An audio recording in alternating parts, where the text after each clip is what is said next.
नमस्कार साथियों, आपके अपने YouTube चैनल आर निश्चय एकेडमी में आप सबका हार्दिक स्वागत और अभिनंदन है।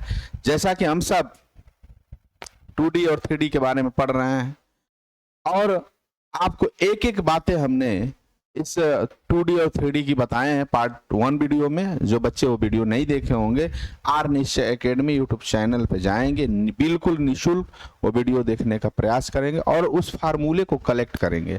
आज पार्ट 2 लेकर हम आए हैं आपके समक्ष और ये पार्ट 2D और 3D का ये पोर्शन जो शेष भाग है उसी को बताने का प्रयास करेंगे। और आपके साथ हम बता रहे हैं कि 50 प्रश्नों को लेकर आएंगे तो उन लोगों को हल कराएंगे। पहले इसके फॉर्मेट को समझ लीजिए कि क्या होता है।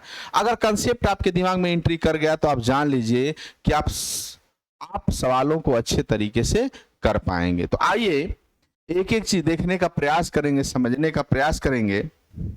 जैसा कि कल हम बताए थे आपको 2D और 3D के बारे में। 2D 2 बीमा की बात करता है जिसमें लंबाई और चौड़ाई हो। आइए 3D 3 बीमा की बात करता है जिसमें लंबाई, चौड़ाई और ऊंचाई तीनों की बात करता हो।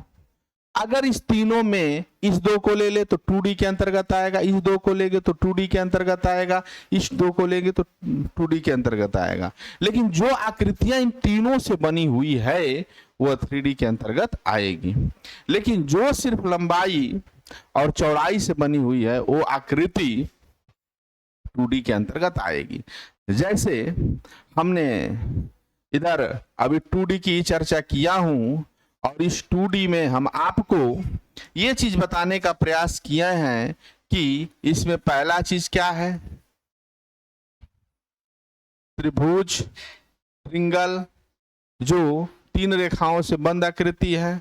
दूसरा क्या है, वृत्त, वृत्त। और तीसरा क्या हमारा, चतुर्भुज, चतुर्भुज, चतुर्भुज जो 4 रेखाओं से बनी आकृति है। वीडियो पार्ट नंबर 1 में ये चीज हम चर्चा कर चुके हैं, ये चीज भी चर्चा कर चुके हैं। ये वाला पोर्शन क्या है, बाकी है।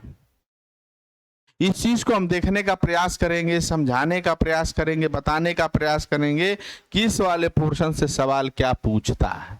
उसके बाद आज हम इस 3D के भी फार्मूलेज को और 3D के कंसेप्ट को आपको क्लियर कर देंगे आज के इस वीडियो में। तो आइए साथियों, भाइयों, बहनों, इसको देखने का प्रयास करेंगे, समझने का प्रयास करेंगे कि आखिर ये चीज है क्या चीज। तो आज हम बात करेंगे, पहली जो आकृति होगी वह होगी आयत, वह होगी आयत, जिसे अंग्रेजी में हम रेक्टेंगल कहते हैं, जिसे हम अंग्रेजी में रेक्टेंगल बोलते हैं। अब सबसे पहले इसके आकृति को समझने का प्रयास करेंगे। अब समझिए, इसमें आमने सामने की भुजा आपस में बराबर है और प्रत्येक कोण 90 डिग्री का हो, उसे हम आयत कहते हैं। जैसे देख लीजिए, आमने सामने की भुजा, ये वाली भुजा इसके बराबर हो और ये वाली भुजा इसके बराबर हो, इसके बराबर। ये भुजा, ये लंबाई, ये जो लंबाई है वो आपस में बराबर है और ये जो चौड़ाई है बी, ये बी आपस में ये बराबर है और प्रत्येक कोण इसका 90 डिग्री का हो। कितने डिग्री का हो, 90 डिग्री का हो। इसी का नाम हमारा क्या है, आयत है। अब ज्यामिति में जब पढ़ेंगे तो इसके परिभाषा के साथ पढ़ेंगे। अभी हम पढ़ रहे हैं क्षेत्रमिति में, तो बस ये समझेंगे। आपको बता दिए कि जो क्षेत्र है वह क्षेत्र जो है तत्सम शब्द है। क्षेत्र जो है तत्सम शब्द है, ये तत्सम शब्द है, तत्सम शब्द है। और इसी का खेत जो है वो तद्भव शब्द है, तद्भव शब्द। अब बात समझने का प्रयास करिएगा। ये जो क्षेत्र जो क्षेत्र है यह हिंदी का तत्सम शब्द है, जो खेत है ये तद्भव शब्द है। तो ये चीज हम पढ़ चुके थे। अब इसमें देखिए, जब हम इसमें ऐसे कुछ बोते हैं या रोपते हैं, ये वाली जो बंद आकृति के अंतर्गत है यही क्षेत्र है, और इसी को क्षेत्रफल निकालने की बात करते हैं। तो आइए हम बताने का प्रयास करें आपको कि पाला आयत का क्षेत्रफल बराबर, ये जान लीजिए कि क्षेत्रफल कभी भी उसका मात्रक स्क्वायर में रहेगा। जैसे देखिए, यम गुणे यम करेंगे तो यम स्क्वायर हो जाएगा, या फिर इसको बोलेंगे वर्ग मीटर बोलेंगे, या इसको बोलेंगे वर्ग मीटर बोलेंगे। तो इसका जो होगा फार्मूला लंबाई गुणे चौड़ाई। अब एक चीज समझने का प्रयास करिएगा, मात्रक जरूर देखिएगा। जो इसका मात्रक होगा, कभी कभी सवाल सेम दे देता, इसका जो मात्रक होगा वर्ग मीटर होगा या वर्ग सेमी होगा, हिंदी में लिखेंगे, या मीटर स्क्वायर होगा या सेमी स्क्वायर होगा। जिस मापक में, जिस मानक में, जिस मापन में उसका लंबाई चौड़ाई दिया हुआ, उसी मानक में सारी चीजें होंगी। ये चीज आप समझने का प्रयास करिए।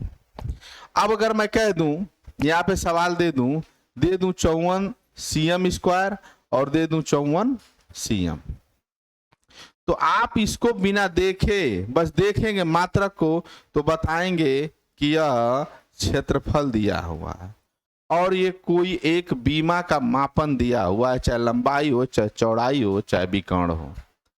ये इसका जरूर, क्योंकि रेलवे ग्रुप डी वाले में संख्या तो सेम दे देगा, मात्रक अलग अलग कर देगा।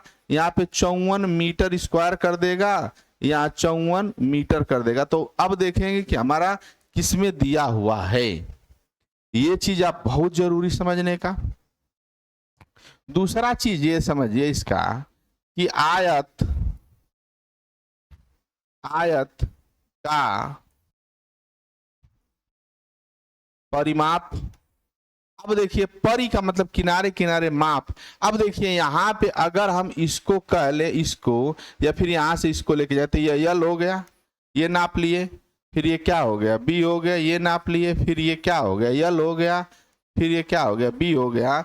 तो कहीं ना कहीं एक यल और एक यल कितना यल, 2 यल हो जाएगा, प्लस एक बी क्या हो जाएगा, 2b हो जाएगा। तो ये फार्मूला बन गया 2 कोष्टक में यल प्लस बी। यह फार्मूला है, आप ब्रेफ में न समझ के आप कंसेप्ट को समझने का प्रयास करिएगा। तो आप फार्मूले को आप यहीं पे इसको हम फार्मूला सिर्फ लिख दें यहाँ पे, कि यहाँ पे लिख लीजिए 2 कोष्टक में यल प्लस बी, यानी 2 कोष्टक में लंबाई प्लस चौड़ाई। क्लियर? ये चीज आप समझने का क्या करिए, प्रयास करिए।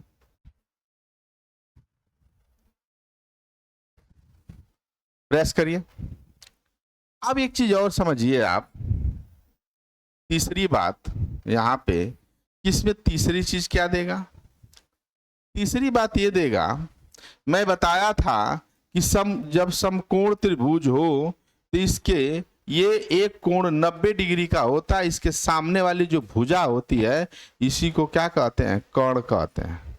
लेकिन जब ये बंद आकृति हो गई तो ये यहां से खींच दिए तो इस 90 वाली डिग्री के सामने इस वाले रेखा को हम कहेंगे विकर्ण कहेंगे, इसको कहेंगे विकर्ण। या फिर यहां से ऐसे खींच दिए तो ये 90 के सामने ये बन गई तो इसको क्या कहेंगे हम, विकर्ण। अब जब विकर्ण की बात करेंगे तो विकर्ण को देख लीजिए, आपको मैं बताने का प्रयास किया था कि आयत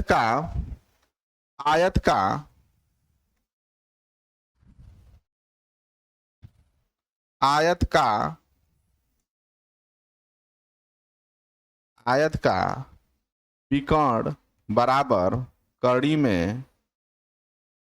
में लंबाई का स्क्वायर प्लस चौड़ाई का स्क्वायर। अब एक चीज जान लीजिए, विकर्ण चाहे जैसे पूछने का काम करेगा तो आप इसको निकालने का प्रयास करेंगे। देखिए कल इसी को पाइथागोरस पर में कहते हैं और ये आपके रीजनिंग में भी बहुत काम आएगा। कर्ण का स्क्वायर बराबर लंब का स्क्वायर प्लस आधार का स्क्वायर। आधार को हम यहाँ चौड़ाई बोल लेंगे, चौड़ाई का स्क्वायर, नाम अलग अलग रहे। इस कर्ण स्क्वायर को जब हम हटाएंगे तो लिखा जाएगा कर्ण बराबर रूट में L square plus B square. ये देखिए ये कर्ण किसे कहते हैं और विकर्ण किसे कहते हैं, इस चीज का अंदाजा आपको लग गया होगा। अब 3 फार्मूले आप अब देखिए, इसका जो मात्रक आएगा वो सिर्फ सेमी आएगा या फिर मीटर आएगा, क्योंकि एक लंबाई है, ये लंबाई है। इसका भी मात्रक आप सेमी आएगा या फिर मीटर आएगा, इसमें स्क्वायर नहीं जुड़ेगा क्योंकि यह भुजा की बात कर रहा है। यह एक भुजा है साथियों, यह एक भुजा है। मात्रक का जानना बहुत जरूरी है, बिना मात्रक आप कुछ नहीं कर सकते।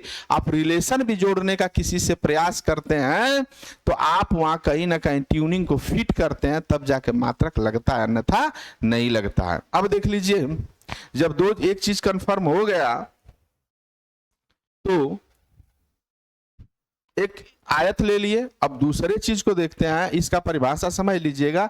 आमने सामने की भुजा बराबर हो, मतलब ये भुजा एल बी अलग अलग होगी, प्रत्येक कोण 90 डिग्री का होता है, उसे हम आयत कहते हैं।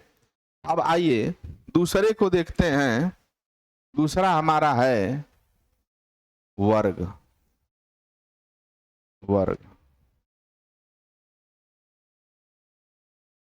स्क्वायर। अब इसे देखने का प्रयास करिए, इसकी आकृति को समझिए।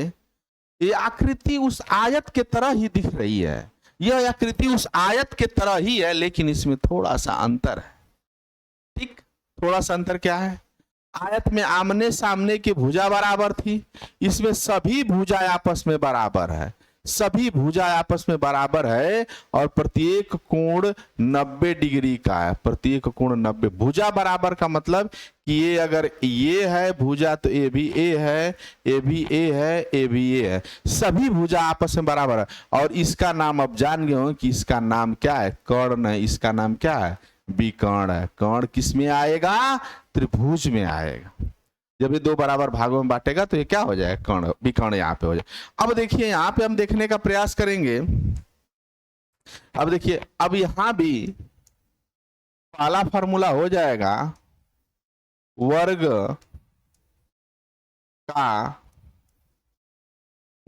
का क्षेत्रफल।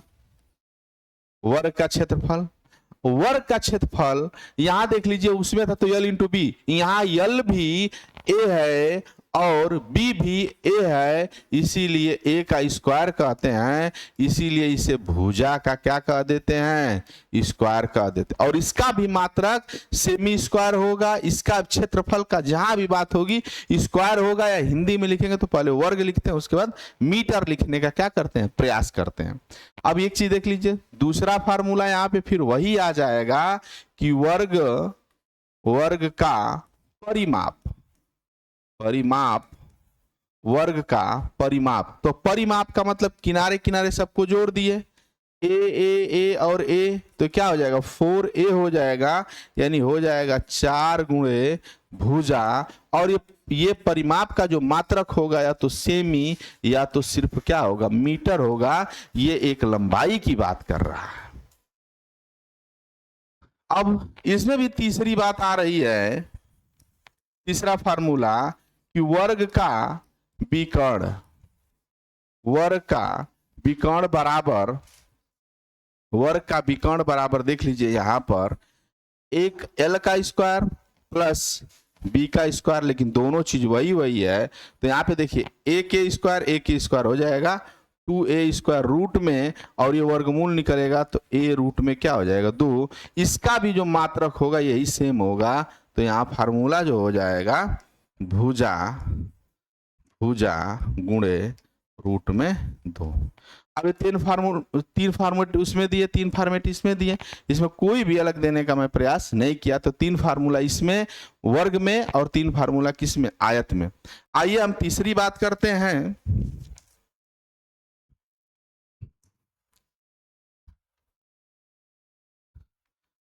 तीसरी बात करने का प्रयास करेंगे कि समांतर चतुर्भुज, समांतर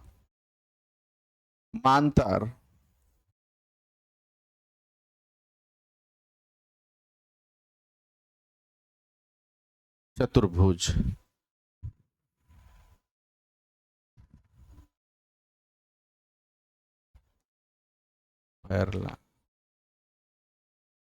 पैरेललोग्राम, समांतर चतुर्भुज। समांतर चतुर्भुज की जो बात हम करेंगे, इसको हम समझने का प्रयास करेंगे कि आखिर क्या चीज है। ये देखिए आकृति समझेंगे। जैसे आप आमने सामने की भुजा बराबर थी, प्रत्येक कोण 90 डिग्री का, तो इसका नाम क्या दे दिए थे हम, आयत दे दिए थे। और सभी भुजा आपस में बराबर थी और ये प्रत्येक कोण 90 डिग्री का, तो इसे हम क्या कर दिए थे, वर्ग कर दिए थे। अब याद देखिए, आमने सामने की भुजा बराबर है, आमने सामने की भुजा बराबर है, लेकिन प्रत्येक कोण 90 डिग्री का नहीं है, यह झुका हुआ है। इसी को हम क्या कहेंगे, समांतर चतुर्भुज कहेंगे। अब ये भुजा, ये भुजा, ये भुजा, ये भुजा जोड़ेंगे तो इसका क्या हो जाएगा, परिमाप हो जाएगा। तो लिखेंगे यहां पे समांतर चतुर्भुज का, समांतर चतुर्भुज का, ये मान लीजिए बी, ये मान लीजिए बी, ये मान लीजिए एल, ये मान लीजिए एल। तो लिखेंगे यहां समांतर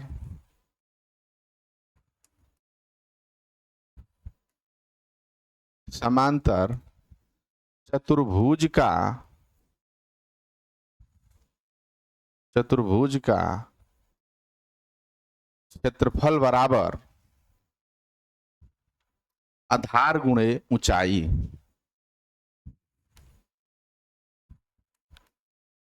आधार गुणे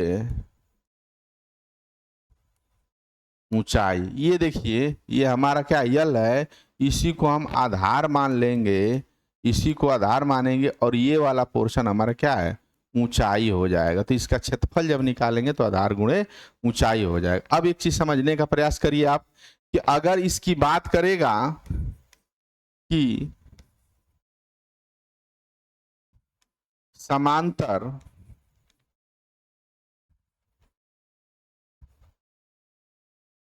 चतुर्भुज का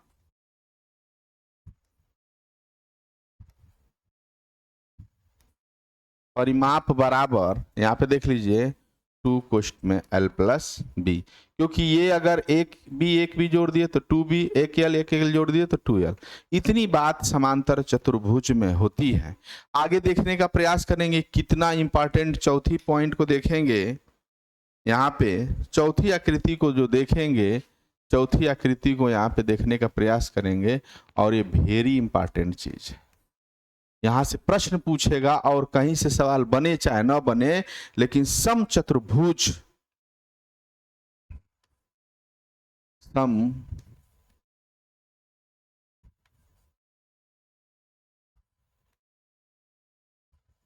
समचतुर्भुज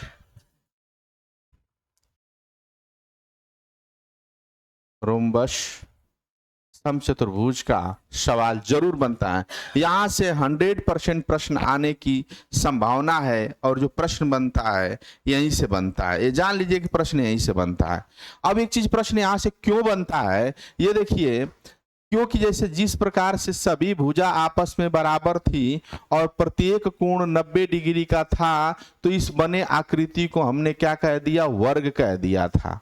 लेकिन सभी भुजा आपस में बराबर है, सभी भुजा आपस में बराबर है और सभी भुजा आपस में बराबर है, लेकिन प्रत्येक कोण 90 डिग्री का नहीं है, इसी को हम कहेंगे समचतुर्भुज।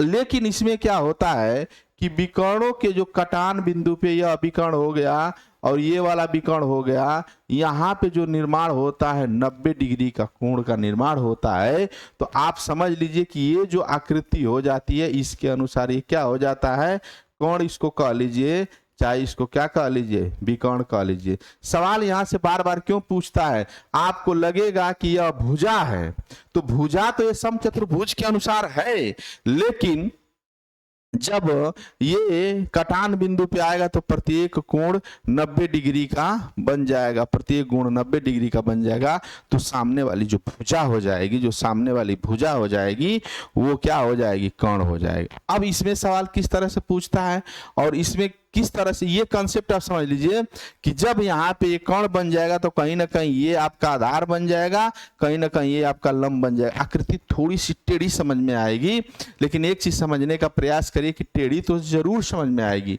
लेकिन ये 100% चीजें यहाँ हैं कि यहां से सवाल इसीलिए पूछता है कि बच्चे समझ नहीं पाते हैं। कभी कभी भुजा देकर ये विकर्णों का पूछ लेता है, कभी कभी ये देकर आधा देकर, एक देकर आधा देकर यहां से पूछ लेता है, इसका क्षेत्रफल पूछ लेता है। तो आइए इसमें जितने फार्मूले हैं उसको हम करने का प्रयास करेंगे। पहला कि सम चतुर्भुज, समचतुर्भुज का क्षेत्रफल का क्षेत्रफल बराबर 1/2 गुणे विकर्ण 1 गुणे विकर्ण 2। यहां देखिए ये वाला विकर्ण D1 मान लीजिए, ये वाला विकर्ण 2 मान लीजिए, मतलब इसका जो क्षेत्रफल निकालते हैं 1/2, यहाँ विकर्ण का 1/2 D1 इंटू D2 का मान लेते हैं कि विकर्ण 1 विकर्ण 2 का गुणा करेंगे तो इसका क्या, समचतुर्भुज का क्या निकल के आ जाएगा, क्षेत्रफल निकल के आ जाएगा। दूसरी चीज समझ लीजिए, दूसरा फार्मूला इसमें है कि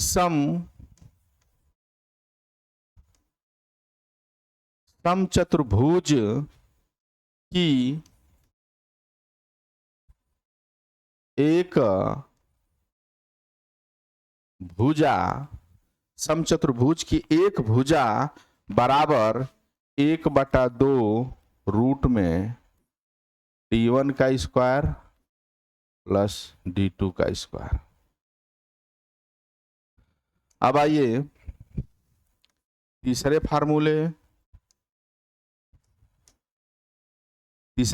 में समझने का प्रयास करिए। समचतुर्भुज का परिमाप बराबर समचतुर्भुज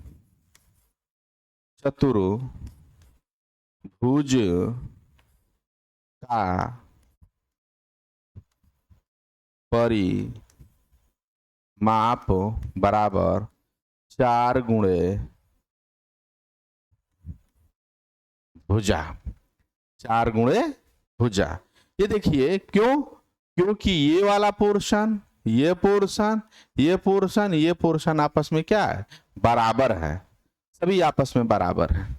एक चीज और इसका कंसेप्ट समझ लीजिए, चौथा यहाँ पे जो है बहुत इंपॉर्टेंट है, इसके बिना समझ लीजिए सब कुछ अधूरा है। ये देख लीजिए चौथा वाला जो फार्मूला है, ये देखिए यहाँ पे देखिए 4a स्क्वायर बराबर D1 का स्क्वायर प्लस D2 का स्क्वायर। अब देखिए यहाँ पे जो a है यह भुजा है और यहाँ पे जो D है ये भी विकर्ण है और यहाँ पे जो D है ये भी क्या है, विकर्ण है। ये विकर्ण 1 है, ये विकर्ण क्या है 2 है। देखिए यहाँ पे विकर्ण और भुजा की बात कर रहा है, तो ये चीजें आपको पूछेगा प्रश्न में, तो ये बातें आप समझ लीजिए, ये बहुत इंपॉर्टेंट है। आपको कोई फार्मूला याद हो ना हो, ये फार्मूले आपको याद होने चाहिए, क्योंकि अब तक का रिकॉर्ड रहा है कि कहीं से सवाल बने या न बने, लेकिन समचतुर्भुज से सवालें जरूर बनी हैं, और यहां से सवाल क्या करेंगे, प्रश्न पूछेगा, और तब तक आप सवालों का उत्तर नहीं दे पाएंगे, तब तक आपको फार्मूला याद नहीं रहे। और फार्मूला याद कैसे होगा, आप उसको प्रैक्टिस पर प्रैक्टिस प्रैक्टिस प्रैक्टिस प्रैक्टिस करेंगे और लगातार उसको पढ़ते रहेंगे, तो आपको एक ना एक दिन सारे फार्मूले अपने आप दिमाग में एंट्री करेंगे। 4 चीजें मैंने आपको 2D में बताने का प्रयास किया, पीछे भी बताए हैं। अब आइए 5वीं बात पे बताने का प्रयास करेंगे। 5वां हमारी कौन सी आकृति है, तो 5वां हमारा है समलंब। समलंब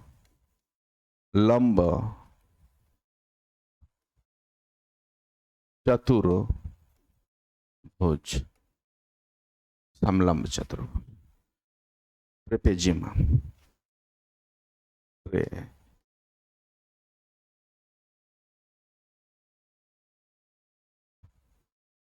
इतनी चीजें हैं, समलंब चतुर्भुज की बात कर रहे हैं। अब ये इस आकृति को देखने का प्रयास करेंगे कि देखिए, दो समांतर रेखाएं और दो असमांतर रेखाएं से बनी बंद आकृति को क्या कहते हैं, हम उसे कहते हैं समलंब चतुर्भुज।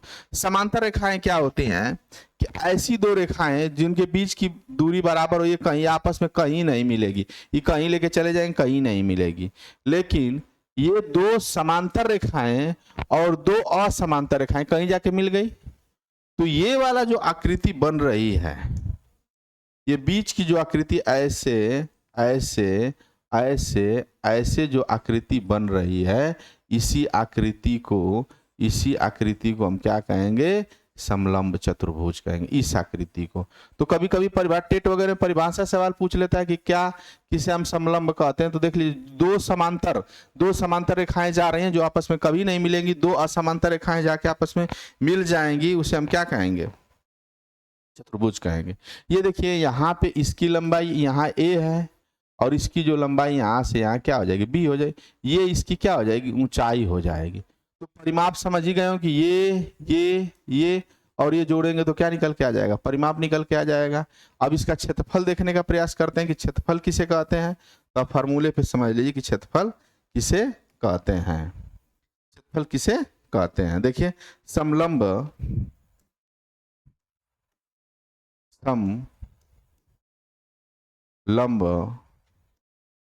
समलंब चतुर्भुज का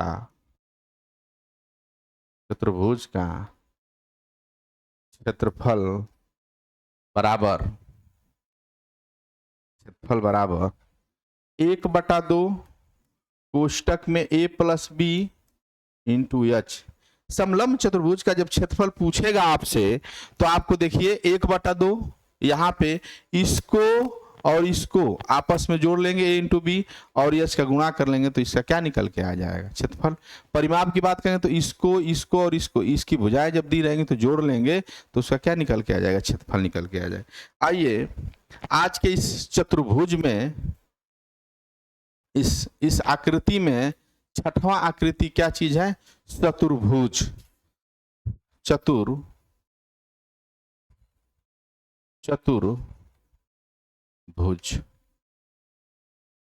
क्वाड्रिलेटरल,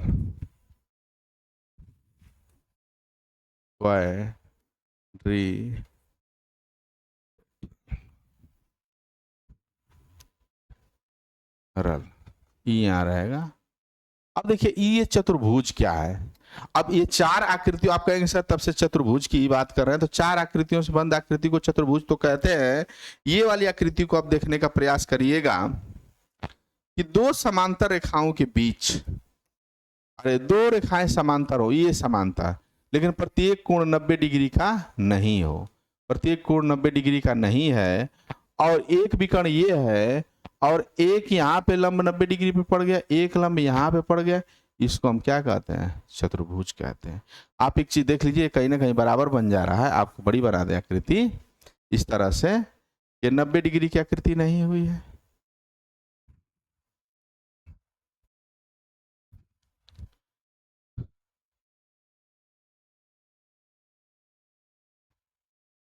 इस तरह बना दिए और यहां से विकर्ण खींच दिए, ये विकर्ण यहाँ पे, यह विकर्ण यहाँ पे, ऐसे। अब आप एक चीज देखने का प्रयास करिएगा, यहां से ए बी सी डी, यहाँ पे ए बी सी और डी, ये जो बिंदु यहाँ पे आप गिराए हैं, इनका अलग अलग नाम हम देख लेते हैं। इसका नाम यम, इसका नाम यन। अब ये आपकी आकृति जो आएगी, ये चतुर्भुज की आएगी। आप देखने का प्रयास करिए कि चतुर्भुज का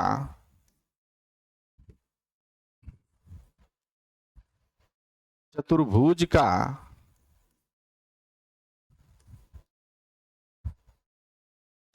का क्षेत्रफल बराबर, चतुर्भुज का क्षेत्रफल बराबर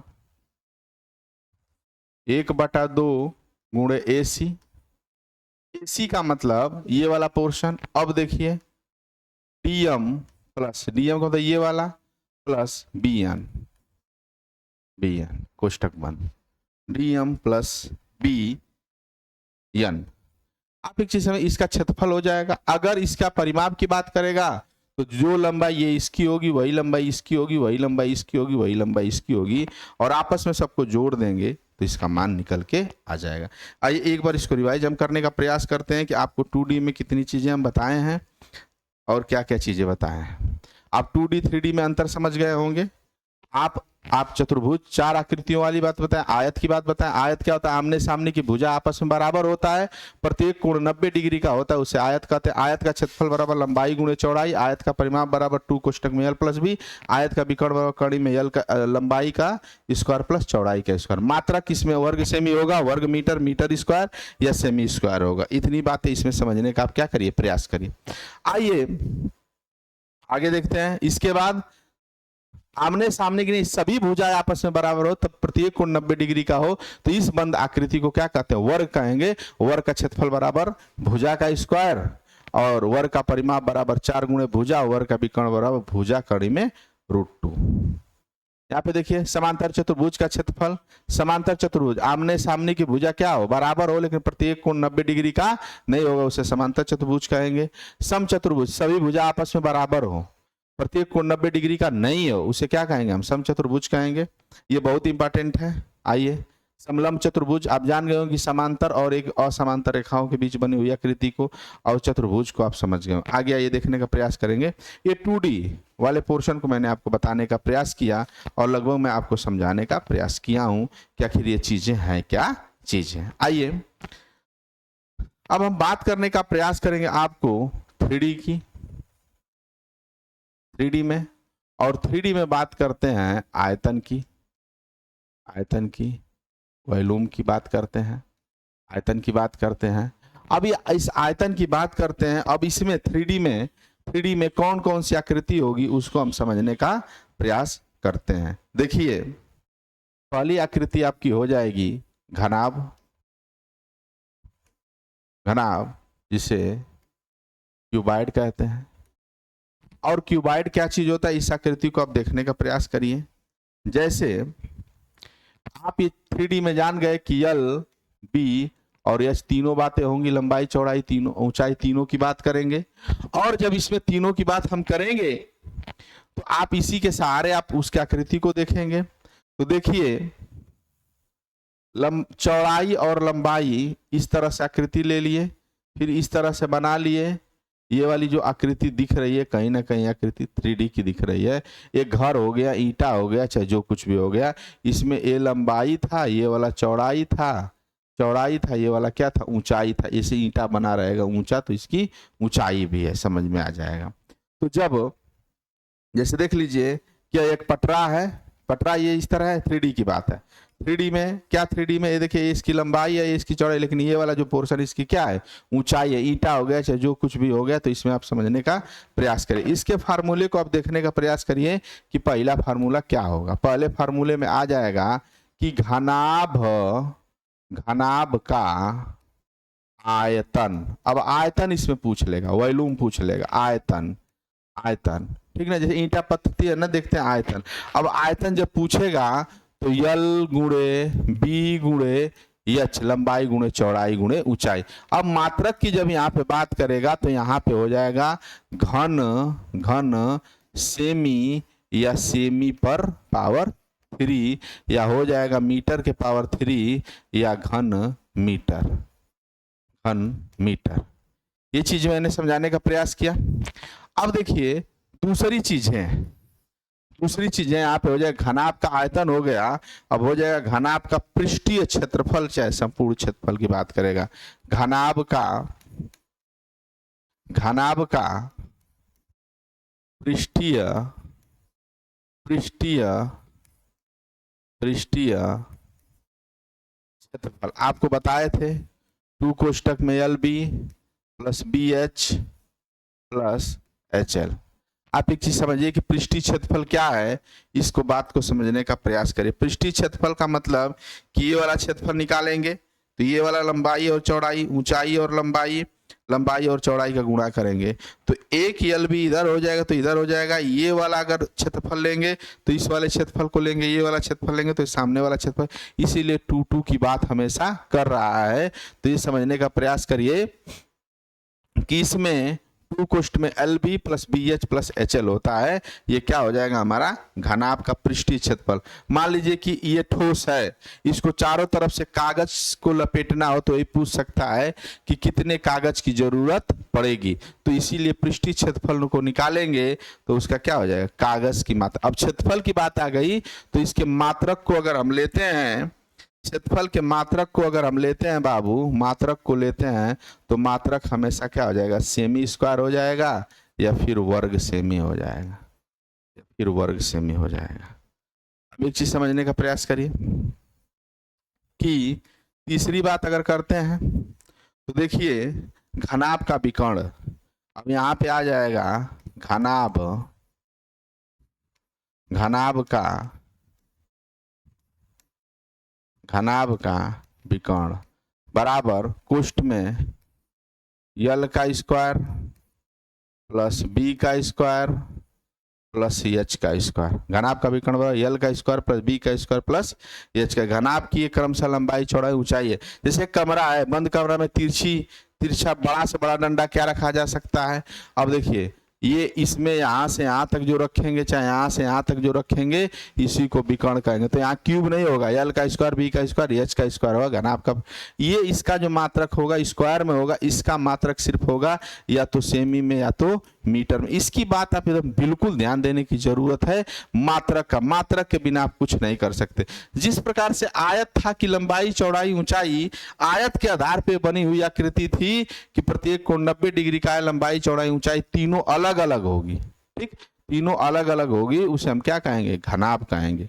आइए दूसरी आकृति लेते हैं, दूसरी आकृति लेने का प्रयास करते हैं जिसका नाम है घन, जिसका नाम है घन क्यूब। अब देखिए यहाँ पे लंबाई चौड़ाई और ऊंचाई तीनों आपस में बराबर हो, तीनों आपस में बराबर हो। मान लीजिए तीनों आपस में बराबर हो, ए मान लीजिए। अब जैसे वर्ग थी, सभी भुजा आपस में बराबर हो, प्रत्येक कोण क्या हो, 90 डिग्री का हो, 90 डिग्री का हो। यहाँ पे देख लीजिए 90 डिग्री का हो। तो आप इस बंद आकृति को आप क्या कहेंगे, घन कहेंगे। इसी बंद आकृति को आप क्या कहेंगे, घन कहेंगे। तो पहला फार्मूला क्या हो जाएगा, घन, घन का, घन का आयतन बराबर, घन का आयतन बराबर हो जाएगा। देखिए यल इस इंटू बी इंटू एच, तो हो जाएगा यहाँ पे ए का क्यूब, ए का क्यूब का मतलब हो जाएगा यहाँ पे भुजा का, भुजा का पावर 3। अब ये चीज समझने का प्रयास करिए आप, यहाँ पे मात्रक वही हो जाएगा, यहाँ पे घन की 3 बार गुणा किया तो घन हो जाएगा, तो घन हो जाएगा, या तो घन सेमी लिखेंगे या तो सेमी के पावर 3 लिख देंगे। दूसरा चीज बात यहाँ पे करेंगे, घन का, घन का पृष्ठीय क्षेत्रफल, घन का, घन का पृष्ठीय या क्षेत्रफल की बात कर रहा है। क्षेत्रफल कोई पैकेट अगर करना हो, यहाँ पे चारों तरफ से बंद करना हो, तो यहाँ पे क्या हो जाएगा, 6a² हो जाएगा। 6a क्या है, भुजा का स्क्वायर हो जाएगा। अब तीसरा फार्मूला इसमें देख लीजिए क्या है, घन का विकर्ण बराबर हो जाएगा a√3। अब ये 3 मात्रक है, इसका मात्रक जो हो जाएगा एक क्यूब में होगा, इसका मात्रक स्क्वायर में होगा, इसका बिना स्क्वायर का होगा। सिंपल, सेमी तो सेमी, मीटर तो मीटर हो जाएगा। आइए अगले सीक्वेंस को समझने का प्रयास करते हैं कि 2 चीज कर ले, तीसरा चीज क्या है ये देखिए। तीसरी बात हम बताने का प्रयास करेंगे बेलन, और बेलन को बहुत अच्छे तरीके से जानते हैं। इसको अंग्रेजी में हम कहते हैं सिलेंडर कहते हैं, इसको अंग्रेजी में कहते हैं सिलेंडर। अब इस बेलन में देख लीजिए कि क्या चीज है। यहाँ पे देख लीजिए कि आप गैस सिलेंडर वहां घर पे देखे हैं, इसी तरह नीचे ये क्या है, वृत्त है, ऊपर की क्या है, वृत्त है, और ये यहाँ से यहाँ तक की क्या ऊंचाई, ये क्या है, त्रिज्या ले लिए, और ये वाला पोर्शन क्या हो गया, ऊंचाई हो गया। ये क्या ले लिए, r, त्रिज्या ले ली। अब इसमें कितना गैस आएगा, इसी को हम क्या कहेंगे, इसी को हम सिलेंडर कहेंगे। इसी आकृति में देखिए, इसको वक्र पृष्ठ कहेंगे, किनारे किनारे पेन है तो ऐसे रखेंगे तो वक्र पृष्ठ कहेंगे, ऊपर भी नीचे भी कह लिए वक्र पृष्ठ का क्षेत्रफल कहेंगे, ऊपर नीचे ढक लिए चारों तरफ से कहेंगे तो इसको संपूर्ण पृष्ठ का क्षेत्रफल कहने का प्रयास करेंगे, और इसका हमेशा आयतन निकलेगा। तो आइए इस फार्मूले को हम यूज करते हैं कि फार्मूला इसमें कौन सा 3 फार्मूला है। तो पहला फार्मूला है बेलन का आयतन। बेलन का आयतन बराबर देखिए πr² इंटू h। आप याद करिए कि πr² क्या है, वृत्त का क्षेत्रफल है। देख लीजिए πr² क्या है, वृत्त का क्षेत्रफल है। ये बताए थे आपको ना, वृत्त का क्षेत्रफल याद करिए, फार्मूला πr² वृत्त का क्षेत्रफल है, कहीं कहीं दे देता है, और क्या है यहाँ पे h की गुणा कर दिए तो क्या निकल के आ जाएगा, आयतन निकल के आएगा। अगर वक्र पृष्ठ क्षेत्रफल है नीचे, अगर बात करेगा यहाँ पे दूसरे में कि बेलन का वक्र पृष्ठ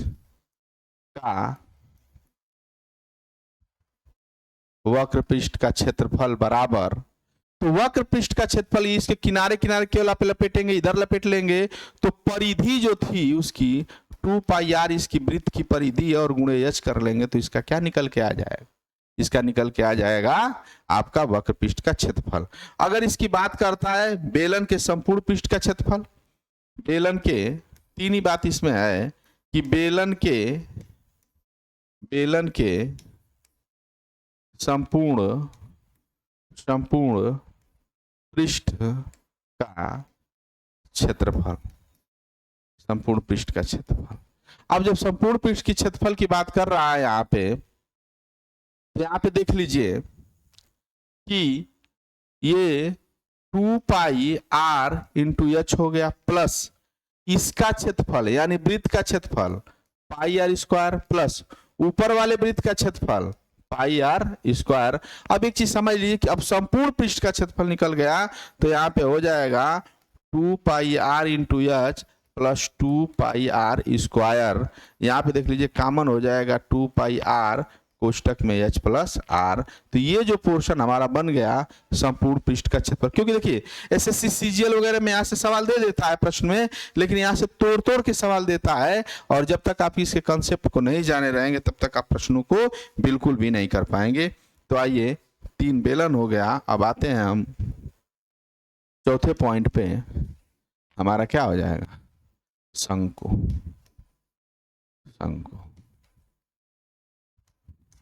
कोण की बात करते हैं, शंकु। अब एक चीज देख लीजिए कि कहीं ना कहीं ये बेलन वाली जो आकृति है, इसी में से यहां से इस तरह से काट ले लिए तो इसी वाले पोर्शन को हम क्या कहेंगे, इसी वाले पोर्शन को शंकु कहेंगे। और ये देखिए वृत्त की ये त्रिज्या हो जाएगी, और ये यहाँ पे इसकी क्या हो जाएगी, ऊंचाई हो जाएगी, और ये यहाँ 90 डिग्री बना रहा है तो यह लंबाई, तिरछी लंबाई इसकी हो जाएगी, तिरछी लंबाई, तिरछी लंबाई यहाँ पे हो जाएगी, क्योंकि देखिए यहाँ पे गुणा कर लेते लेकिन ऊपर वाला ये वाला जो पोर्शन है ऐसे काट दिया गया है। तो अब देखिए यहाँ पे आपके निकलता है, यहाँ पे पहला कि शंकु की तिरछी ऊंचाई, शंकु की तिरछी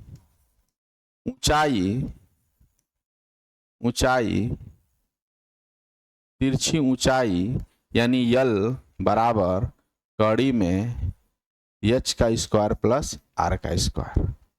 तिरछी ऊंचाई एच का स्क्वायर प्लस आर का स्क्वायर।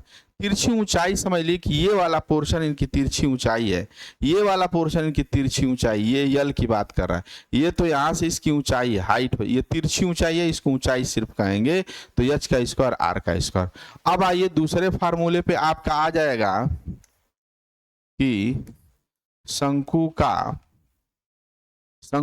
आयतन बराबर, शंकु का आयतन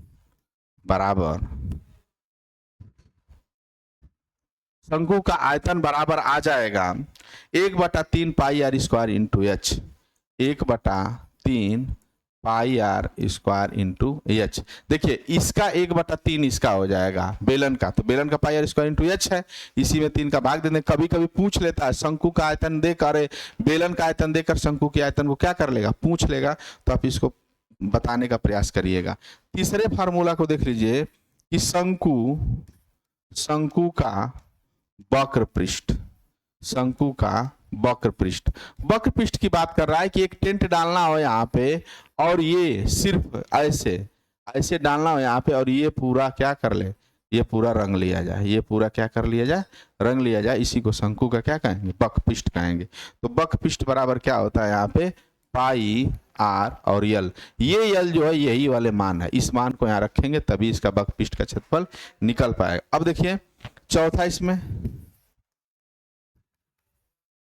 शंकु का संपूर्ण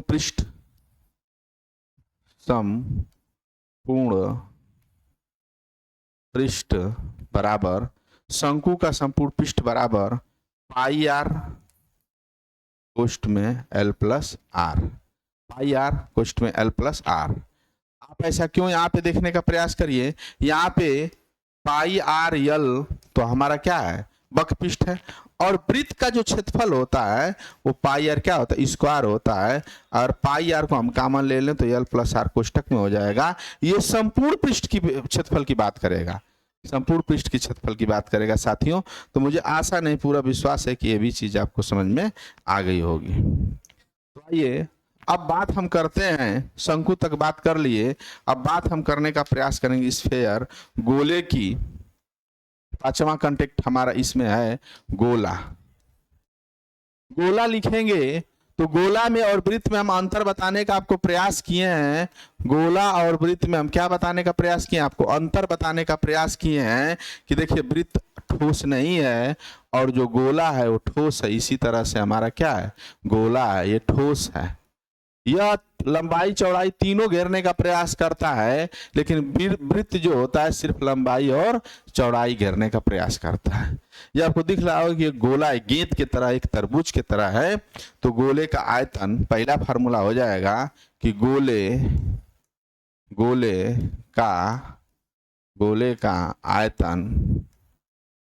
का आयतन बराबर 4/3 pi r cube, 4/3 pi r cube, इसका आयतन हो जाए। अब इसकी बात कहेगा या तो वक्र पृष्ठ कह ले या तो संपूर्ण पृष्ठ कह ले, इसमें कुछ आधा नहीं, घिरेगा तो पूरा। तो इसीलिए दूसरा फार्मूला ये बात कर रहा है कि गोले का वक्र पृष्ठ बराबर, गोले का वक्र पृष्ठ बराबर 4 पाई आर स्क्वायर। ये देख लीजिए इस वाले पोर्शन जो होते हैं ना क्षेत्रमिति के पोर्शन में, अगर आपको फार्मूला आ गया तो थोड़ा बहुत भी 19-20 करके आप सवाल लगा लेंगे। ये फार्मूला नहीं याद है तो सिंपल आपका 1-2 नंबर छूट ही जाता है। इसलिए छूट जाता है कि बच्चे कौन फार्मूला, रोज आप इसको अपडेट रहिए, देखते रहिए, और इतना अच्छे इतना बेहतरीन तरीके से आपको एक एक चीज की मतलब डिफिनेशन करके उसका चित्र बना के आपको समझा रहे हैं। शायद ही कोई इस तरह से आपको समझाने का प्रयास किया होगा, भाई किए होंगे, लेकिन उससे हमसे मतलब नहीं है। मैं अपने तरीके से आपको बताने का प्रयास किया हूं। जो छठवां सवाल है वही हमारा, छठवां जो यहाँ पे अर्धगोला की बात कर रहे हैं, अर्धगोला की बात करें। अर्धगोला को अंग्रेजी में क्या कहते हैं? हेमिस्फेयर कहते हैं। इसको हेमिस्फेयर के नाम से जानते हैं। अब अर्धगोला की अगर बात कर ले, हेमिस्फेयर की बात कर ले रहे हैं। अर्धगोला होता क्या कि जो गोला हमारा बना हुआ था यहाँ पे, जो गोला यहाँ से हम बना हुआ, ऐसे गोला जो आकृति ऐसे गोला बना हुआ थी, तो इसी गोले की आकृति को हम यहाँ से काट दिए। तो जब यहाँ से काट देंगे तो गोले की आकृति कुछ इस तरह बन जाएगी, कुछ इस तरह बन जाएगी। यहाँ से त्रिज्या, ये गोले की आकृति आप खुद देख लीजिए कैसे आपको दिखेगी। ये ऐसे दिखेगी, आप देख लीजिए यहाँ पे ऐसे आकृति ये दिखने का क्या करेगी, प्रयास करेगी जब वहां से काट देंगे। तो देखिए यहाँ पे बक पृष्ठ और संपूर्ण पृष्ठ दोनों यहाँ पे छत, क्योंकि जब संपूर्ण पृष्ठ बक पृष्ठ की बात करेंगे तो किनारे किनारे हम घेर लिए, और बक पृष्ठ की बात करेंगे तो इसको भी घेरने का प्रयास करेंगे। तो यहाँ पे कहीं ना कहीं 2 से अगला फार्मूला 3 बन जाएगा। तो आप यहाँ पे देखने का प्रयास करेंगे। पहला देखेंगे कि अर्धगोले का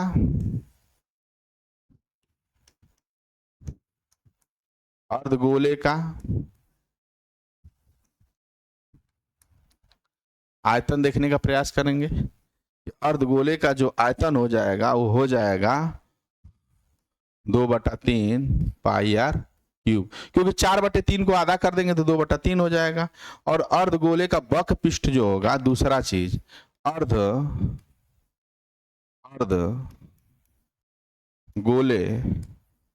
का जो बक पृष्ठ हो जाएगा, अर्धगोले का जो बक पृष्ठ 4 पाई आर स्क्वायर, उसका गोले का बक पृष्ठ था, इसका हो जाएगा 2 pi r square, 2 pi r square. तो ये इधर इधर घेरेगा, लेकिन इसमें आपकी बात आ जाएगी अर्धगोले के संपूर्ण क्षेत्रफल की। तो देखिए संपूर्ण क्षेत्रफल की बात आ जाएगी, तो यहाँ पे 2 पाई आर स्क्वायर ले लेंगे, आप प्लस वृत्त का क्षेत्रफल क्या ले लेंगे, पाई आर स्क्वायर ले लेंगे।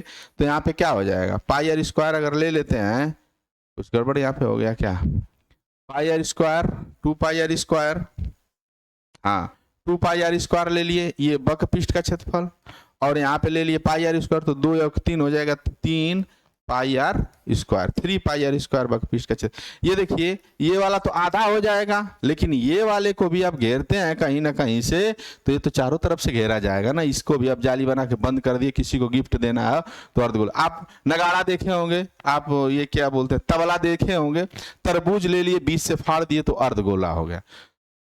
ये जो पोर्शन 6 बताए हैं आपको, गोली भी आ जाएगा, प्रिज्म भी, पिरामिड भी, सब आपके 3D के अंतर्गत आता है। लेकिन आप देखेंगे कि बक पृष्ठ की क्षेत्रफल की बात इसमें भी कर रहे हैं। बक पृष्ठ की क्षेत्रफल का फार्मूला आप समझने का प्रयास करेंगे। जब 3D के अंतर्गत है तो 2D तो अपने आप उसमें इंक्लूड हुआ है। तो मुझे आशा नहीं पूरा विश्वास है साथियों कि आज आपको ये आकृति एक बार रिवाइज कर लेते हैं। इसमें 3D में हम क्या पढ़े हैं, घनाभ पढ़े हैं। घनाभ आमने सामने की भुजा सब अलग अलग होती है, इसलिए इसे घनाभ कहते हैं। प्रत्येक कोण 90 डिग्री का।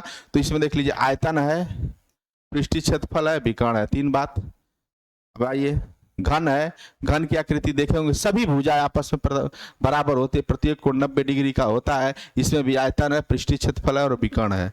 आइए आप देखते हैं सिलेंडर को, ये वाली आकृति को आयतन है, बक पृष्ठ, संपूर्ण पृष्ठ। बक पृष्ठ पे आधारित संपूर्ण पृष्ठ पे भी आधारित सवाल दे देता है। अब वो मानक कैसे देगा, आप जब 50 पे सवाल लेके आएंगे तो इसको बताएंगे। शंकु को देख ही लिए कि शंकु किसे कहते हैं, इसी सिलेंडर में से काट के बने। जोकर की टोपी या कुल्फी जो खाते हैं, ऐसे आइसक्रीम जो खाते हैं, इसी को हमारे कोन बोलते हैं, इसी को कोन। यहाँ पे आइसक्रीम रख ली, इसको हम लोग खाते हैं। या फिर जोकर की टोपी, यहाँ पे जोकर की टोपी ये लगा लिया जोकर, यहाँ पे जोकर बन गया, यहाँ पे जोकर ये बन गया जोकर, यहाँ पे ये जोकर बन गया। तो जोकर की टोपी को भी देख लिए आप। अब आइए प्रयास करेंगे। आप गोला देख ही लिए, अर्धगोला देख लिए, तो साथियों आप लोगों से निवेदन है कि आप 2D 3D के इस पार्ट 2 को आप देखने का प्रयास करिए और आर निश्चय एकेडमी को ऐसे ही आप लोग अपना प्यार दुलार आशीर्वाद दीजिए। इसे दबा के लाइक शेयर करिए, दबा कर सब्सक्राइब करिए, ताकि आप लोगों की वजह से मेरा भी हौसला आगे जाए और आप लोगों को बहुत जल्द ही आपके सारे कंसेप्ट के साथ PPT लेके आ रहे हैं। अच्छा लगे तो जरूर कमेंट करिए। आप सबको नमस्कार, शुभ दिन।